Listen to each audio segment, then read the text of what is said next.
आज का जो हमारा लेक्चर है वो है नॉर्थ एशिया के हवाले से। तो नॉर्थ एशिया में 8 मुल्क काउंट किए जाते हैं। नॉर्थ एशिया के अंदर 8 ममालिक काउंट किए जाते हैं। तो उसके बाद देखते हैं, हम मैप बनाते हैं। मैप बनाने के बाद हमें पता चलेगा कि कौन से ममालिक। एक मुल्क है यहाँ पे, बहुत बड़ा मुल्क है, जिसका नाम है रशिया। इसको रूस बोलते हैं। एक मुल्क ये हो गया। दूसरा इसमें एक मुल्क यहाँ पे खड़ा है, मंगोलिया। मंगोलिया। और जो तीसरा बड़ा मुल्क है यहाँ पे, यहाँ से शुरू होता है, यहाँ पर चाइना।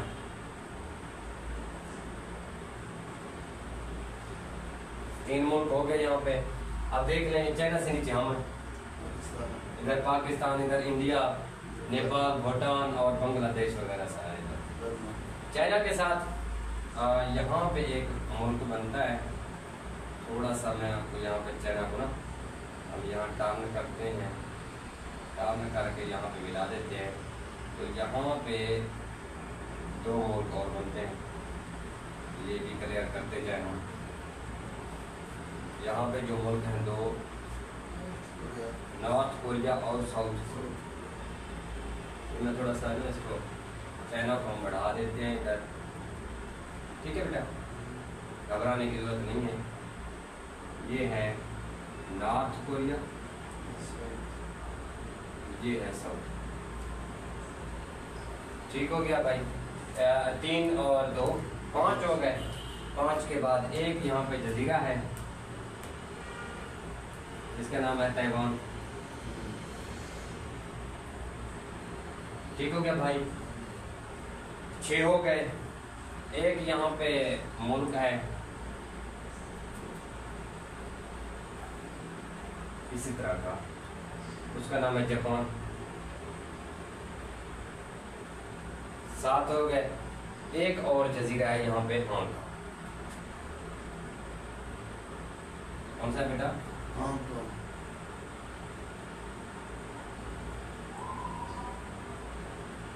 कंप्लीट हो गया। 8 ममालिक हैं नॉर्थ एशिया के अंदर।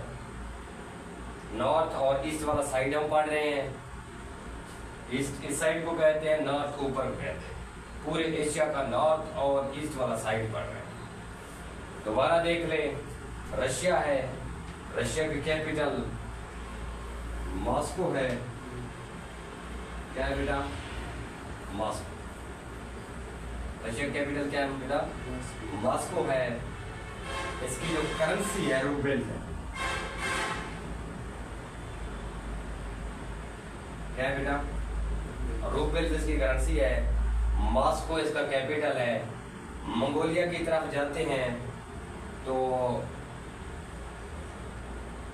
इसकी जो मंगोलिया है, मंगोलिया और चाइना के दरमियान में ये दीवार है चीन। क्या है बेटा? मंगोलिया और चाइना के दरमियान में ये है दीवारें। अब इसकी जो लेंथ है वो भी बता देता हूँ। 21,196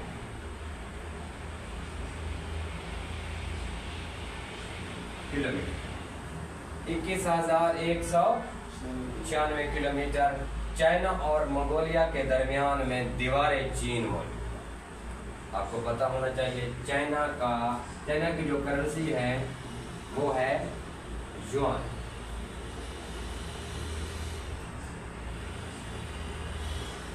क्या है बेटा?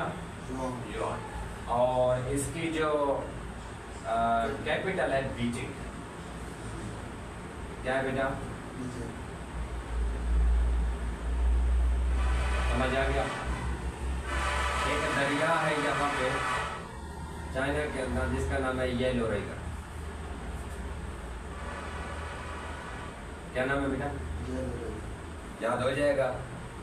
एक सी है जिसका नाम है येलो सी, ये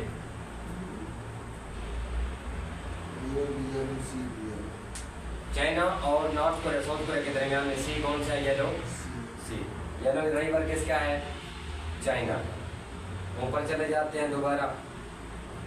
दुनिया का सबसे डीपेस्ट लेक, क्या बता रहा हूँ बेटा? Deepest lake in the world, वो इधर रशिया के अंदर, उसके अंदर बाइकल लेक। कितना फुट है वो नीचे? किलोमीटर मीटर में बताया जाता है, कोई 123 किलोमीटर के नीचे गया, 123 मीटर। तो दुनिया का deepest lake in the world, Baikal, deepest lake in the world, यहाँ लिख the best lake in the world, Baikal lake. याद रह जाएगा। कहाँ पे है? रूस के अंदर। नेक्स्ट पे आ जाते हैं बेटा। एक रिवर जो पहले भी मैंने बताया था, एक रिवर था यूराल रिवर, रशिया और इधर जा रहा था, याद है? इसका नाम क्या था? Ural river. एक तो ये हो गया।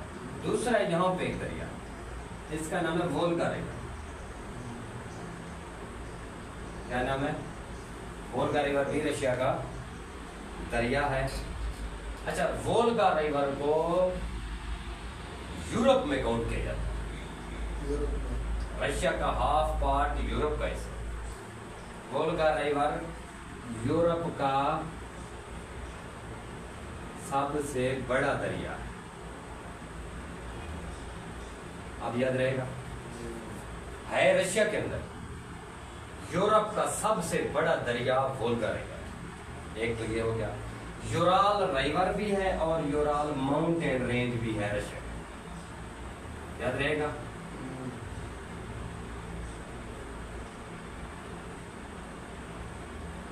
यूराल रिवर भी है और यूराल माउंटेन रेंज भी है रशिया के अंदर।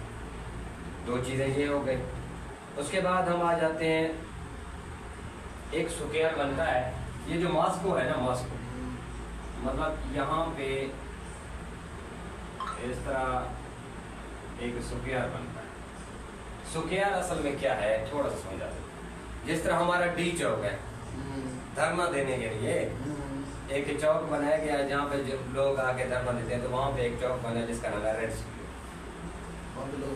धरना देते हैं, कुछ भी करते हैं, जो भी करें।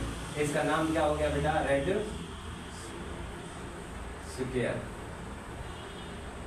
पूछ ले रेड स्क्वायर कहाँ पे है, तो आप बताएंगे कि मॉस्को में है। मॉस्को नहीं गए तो आप रशिया ही बता सकते। रेड स्क्वायर हो गया बेटा रशिया में। अच्छा, एक साइड पे मॉस्को, एक साइड पे अपना रेड स्क्वायर हो गया। रेड स्क्वायर के अंदर एक मशहूर जगह है एसटी पीटर्सबर्ग। क्या है बेटा? ST Petersburg.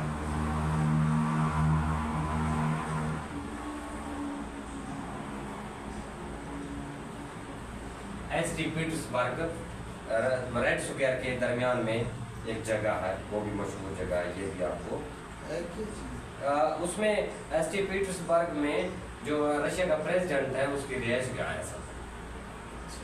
वो रिहाइश गाह वगैरह जो होते हैं उसमें वो जाके ना रहता है। रेड स्क्वायर के साथ ही है, एक जगह है, बिल्डिंग बनी हुई है, वहाँ पे वो रहते हैं।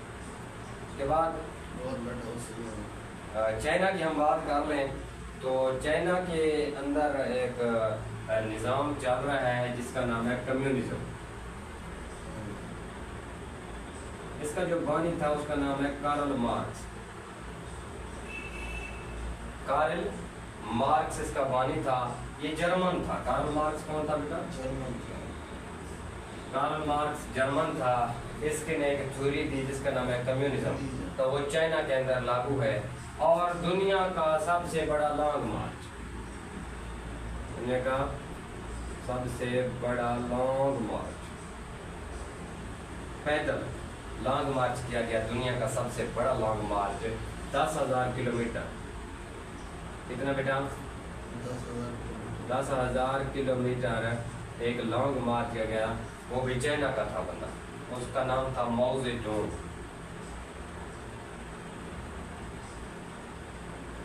चाइना का एक बंदा था जिसका नाम था माओ ज़ेडुंग। 10,000 किलोमीटर उसने दुनिया का सबसे बड़ा लॉन्ग मार्च किया, पैदल उसने सफ़र किया था, वो भी चाइना से ताल्लुक़ रखता। नेक्स्ट पे आ जाते हैं बेटा ताइवान की तरफ। ताइवान का पुराना नाम है फार्मूसा। ताइवान का पुराना नाम बेटा फार्मूसा। तो उसके बाद ताइवान की जो करेंसी है बेटा, ये चाइना के साथ नहीं है, ये इंडिया के साथ है, अपना अमेरिका के साथ है, इसीलिए इसकी करेंसी है डॉलर। अमेरिका का दोस्त है, इसकी करेंसी है डॉलर। उसके बाद हांगकांग की अगर मैं बात करूं तो उसकी जो करेंसी उसकी भी डॉलर है। हांगकांग की करेंसी भी डॉलर है। कैपिटल इसकी जो बेटा वो है SAR, SAR। ताइवान की जो करेंसी है बेटा वो है ताइपाई। ताइपाई जी कैपिटल की बात है, ताइपाई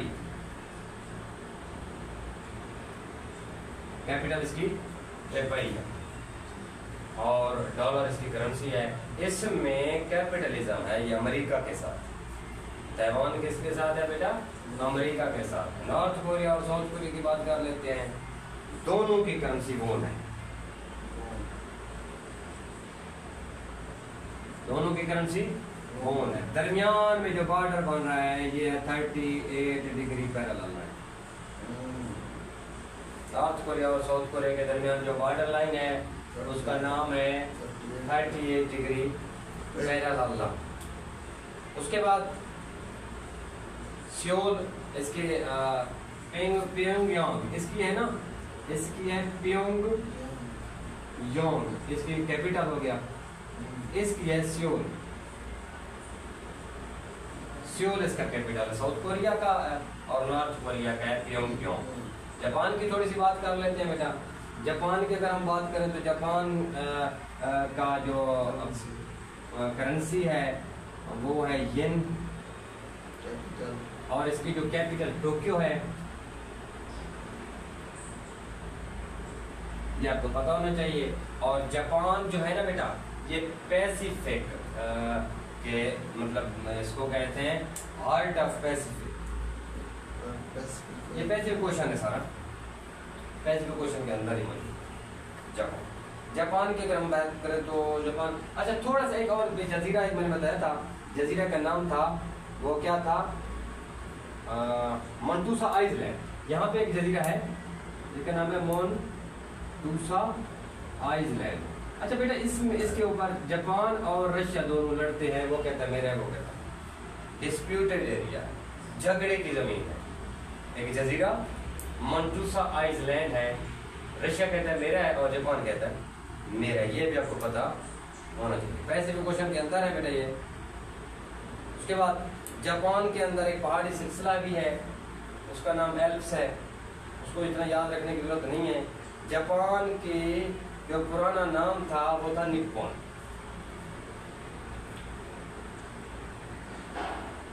जापान का पुराना नाम क्या था बेटा? निप्पॉन। निप्पॉन जापान का पुराना नाम था। अब निप्पॉन इसका सी पोर्ट भी है। निप्पॉन इसका क्या है बेटा? सी पोर्ट। यहाँ पे एक सी पोर्ट है, इसका नाम निप्पॉन। ये भी आपको पता होना चाहिए। नेक्स्ट स्टॉक मार्केट है इसकी, उसका नाम भी निप्पॉन। क्या? Stock market. Stock market exchange जो है, एक्सचेंज जो है बेटा, स्टॉक मार्केट एक्सचेंज का नाम भी निप्पॉन स्टॉक मार्केट एक्सचेंज इसका नाम है। और ये एशिया का बहुत बड़ा स्टॉक मार्केट समझा जाता है और जापान की भी सबसे बड़ी स्टॉक मार्केट एक्सचेंज समझी जाती है। निप्पॉन की बात करें तो निप्पॉन जो है किसका है? जापान का है। उसके बाद दो इसमें मज़ाहिब हैं, बुद्धिज़्म और शिंटोइज़्म। स्टॉक नहीं लगेगा। इसमें दो मज़ाहिब हैं। बताइए।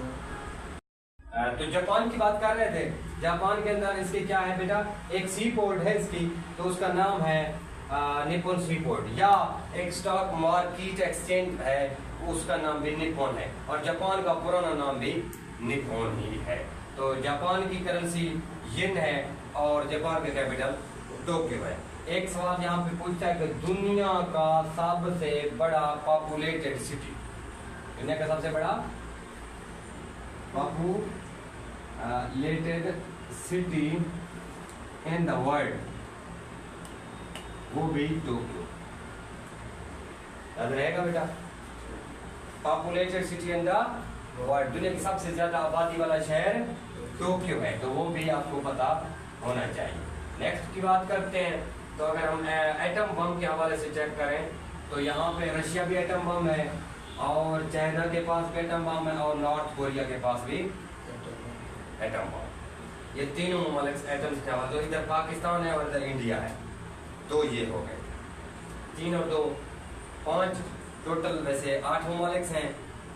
5 और 1 अमेरिका हो गया, 1 यूके हो गया, 7 ये हो गए, और 8 ममालिक काउंट किया जाता है उधर, मेरे ख्याल में ब्राज़ील वगैरह एक मुल्क है, उसको काउंट किया जाता है। तो ये 8 और 9 ममालिक अभी इसराइल को काउंट करते हैं एटम बम से, 9th इसराइल, तो इसराइल को काउंट करते हैं। था या है या नहीं वो पता नहीं, काउंट कर रहे हैं अभी उसको।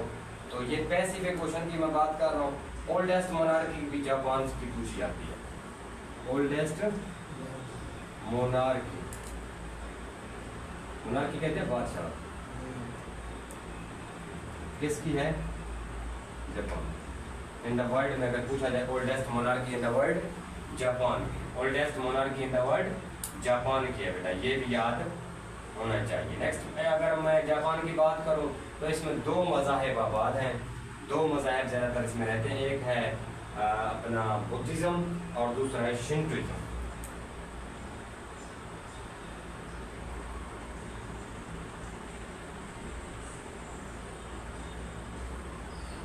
पहले नंबर पे बुद्धिज़्म है, दूसरे नंबर पे शिंटोइज़्म, 2 मज़ाहिब आबाद हैं, बुद्धिज़्म और शिंटोइज़्म। इसके बाद हम आ जाते हैं जापान की बात करें, तो जापान में सबसे ज़्यादा इंडस्ट्री है, बड़ी इसकी इंडस्ट्री है। इसकी एक इंडस्ट्री में से एक चीज़ उसने तैयार की है, ये जो इंडस्ट्री है इसकी होंडा, सुजुकी और टोयोटा, ये सारे किसके हैं, जापान। सुजुकी,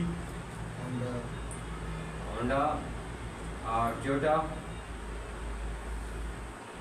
और उसके बाद है मेरे ख्याल में टोयोटा मोटर वगैरह, कार वगैरह, ये सारी सबसे बड़ी इंडस्ट्री किसकी है बेटा, जापान की है।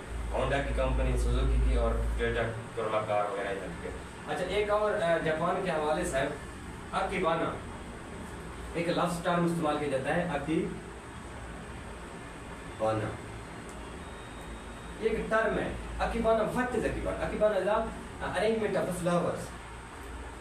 अकीबाना क्या है बेटा, अरेंजमेंट ऑफ द फ्लावर्स, फूलों को तरतीब दे, फूलों को तरतीब देना, ये इनकी एक क्या है बेटा, आर्ट है, फन है इनका, एक फूलों को तरतीब देना। और वैसे भी दुनिया में फूलों का मुल्क जापान है, ठीक है। अपना क्या, country of flowers in the world, Japan मशहूर फूलों के हवाले से बहुत है। और इनके फूलों की जो अरेंजमेंट का नाम है वो है अकीबाना। अकीबाना इनका एक फन है, इनका एक आर्ट है जिसको ये इस्तेमाल करते हैं और अपने फूलों को अरेंजमेंट देते हैं। और इनका एक दिन भी तयन किया हुआ है जिस दिन ये दिन मनाते हैं अकीबाना। इसके बाद अगर देख ले तो हिरोशिमा और नागासाकी, इधर इसके 2 शहर थे जिसके ऊपर अपना अटैक किया था, एटम बम गिराए गए। अमेरिका की तरफ से एटम बम दागे गए थे हिरोशिमा और नागासाकी के ऊपर, वो भी जापान। तो अगर जापान से थोड़ा आगे देखें तो इधर अमेरिका वगैरह बनते हैं ना, तो अमेरिका ने यहाँ से अटैक किया था जापान को। तो ये भी आपको इस चीज़ का भी पता होना चाहिए। नेक्स्ट की बात करते हैं तो हम एक सी पोर्ट है देख लेते हैं रशिया का, उसमें है अपना क्या कारासी पोर्ट और ईस्ट साइबेरियन। अच्छा वैसे यहाँ पे ना रशिया का जो एक जजीरा है यहाँ पे एक, इसका नाम है साइबेरिया,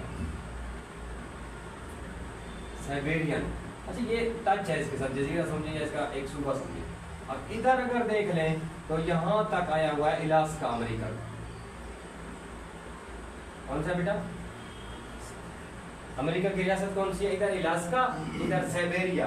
साइबेरिया किसका है? साइबेरियन रूस का है। तो ये दरमियान में, ये जो मैंने आपको बताया था, ये कौन सी गुजर, आइडियल लाइन गुजर रही थी, दरमियान में आइडियल लाइन गुजर रही थी।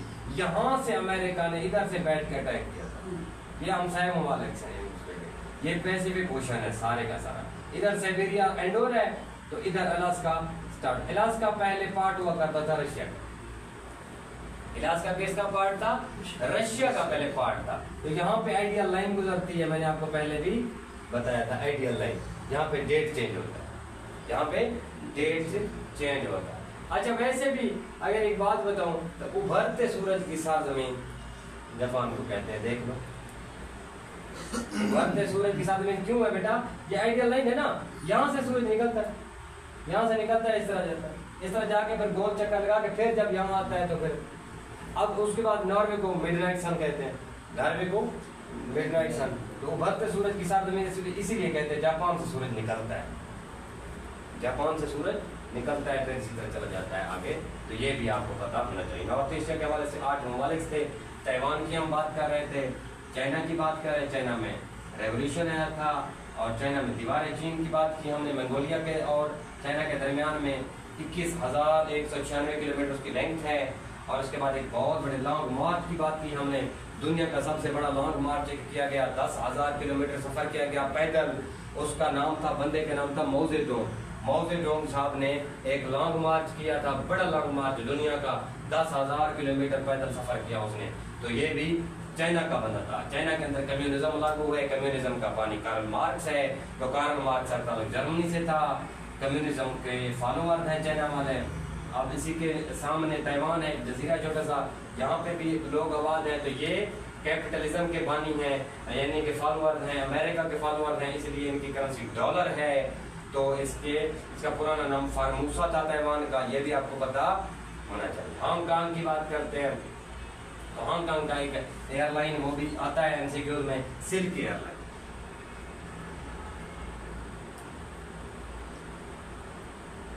सिल्क एयरलाइन किसकी है बेटा? हांगकांग की। अगर आप वो कहता है कि सिल्क एयरलाइन में सफर कर रहे हैं तो आप जाके एक एयरपोर्ट पे उतरते हैं तो आप, इसका मतलब आप हांगकांग में पहुंच गए सिल्क एयरलाइन की अगर बात करो। तो इसी तरह अगर नॉर्थ कोरिया और साउथ कोरिया की बात कर लेते हैं तो नॉर्थ कोरिया साउथ कोरिया के दरमियान में जो बॉर्डर 38 डिग्री पैरेलल लाइन, वो भी बड़ी मशहूर है। और नॉर्थ कोरिया और इधर चाइना, इसके दरमियान में जो सी है उसका नाम है येलो सी। और वैसे अगर सी ये देख लें तो ये साउथ चाइना सी। अगर इधर देख लें इंडियन ओशन है, इधर लेकिन तो पैसिफिक ओशन। तो ये जापान जो है पैसिफिक ओशन के अंदर ही खड़ा है, ये भी आपको पता होना चाहिए। इधर आके देख लें पहाड़ी सिलसिला है जिसका नाम है यूराल माउंटेन रेंज। एक दरिया है जिसका नाम है यूराल रिवर। दो चीजें ये भी क्लियर हो गई। उसके बाद एक रिवर है वोल्गा रिवर। वोल्गा रिवर मैंने कहा था है रशिया में, लेकिन इसको काउंट किया जाता है यूरोप का दरिया है। यूरोप का सबसे बड़ा दरिया वोल्गा रिवर है, तो है रशिया के अंदर, ये भी बताया। और इसके बाद एक जगह है जो चौराहा बना हुआ है, चौरास बना हुआ है, उसका नाम है रेड स्क्वायर। एक रशिया के अंदर है, मॉस्को के अंदर या रशिया के अंदर, उसमें एक बिल्डिंग बनी हुई है पीटर्सबर्ग, एसटी पीटर्सबर्ग उसका नाम है। ये भी आपको पता होना चाहिए। डीपेस्ट लेक मैंने बताया, रशिया के अंदर एक लेक है, दुनिया का डीपेस्ट लेक बैकल लेक, वो भी रशिया के अंदर है, जिसकी जो है ना गहराई 123 मीटर तक गहरा है। ये भी आपको पता होना चाहिए। अकीबाना के बारे में मैंने आपको बताया, ये भी आपको पता होना चाहिए। नेक्स्ट की बात करते हैं, स्टॉक मार्केट एक्सचेंज की बात कर लेते हैं तो निप्पॉन इसकी बहुत बड़ी स्टॉक मार्केट एक्सचेंज और एशिया की सबसे बड़ी स्टॉक मार्केट एक्सचेंज समझी जाती है निप्पॉन। उसके बाद हम देख लेते हैं पॉपुलेटेड सिटी के, टोक्यो दुनिया की सबसे बड़ी पॉपुलेटेड सिटी है। उसके बाद ओल्ड मोनार्की देख लेते हैं, पुरानी बादशाहत कहाँ पे पाई जाती है, तो जापान के अंदर ओल्ड मोनार्की पाई जाती है। एक आइसलैंड मैंने बताया था, मंटूसा आइसलैंड। मंटूसा आइसलैंड के ऊपर दो लड़े हुए हैं, ये एक डिस्प्यूटेड एरिया है। ये रशिया कहता है मेरा है और जापान कहता है मेरा है। अलास्का स्टेट की बात करते हैं। अलास्का पहले रशिया का पार्ट हुआ करता था, रशिया ने बेच दिया अमेरिका, रशिया ने बेच दिया था अमेरिका को। यहाँ से आइडिया लाइन गुजरेगी। ये आज का आपका नॉर्थ एशिया था। नेक्स्ट जो चीज़ें होंगी इंशाल्लाह हम इसमें ऐड करते रहेंगे। Thank you. जो भी आपको इशू हो आप पूछ सकते हैं कमेंट्स में। इसके बाद जो भी हमारा एशिया कंप्लीट होने वाला है, एशिया कंप्लीट हो भी गया है। नेक्स्ट जो इंशाल्लाह हम नेक्स्ट कॉन्टिनेंट में जाएंगे, आपके लिए वीडियो बनाते रहेंगे और आपको भेजते रहेंगे। थैंक यू, अल्लाह हाफ़िज़।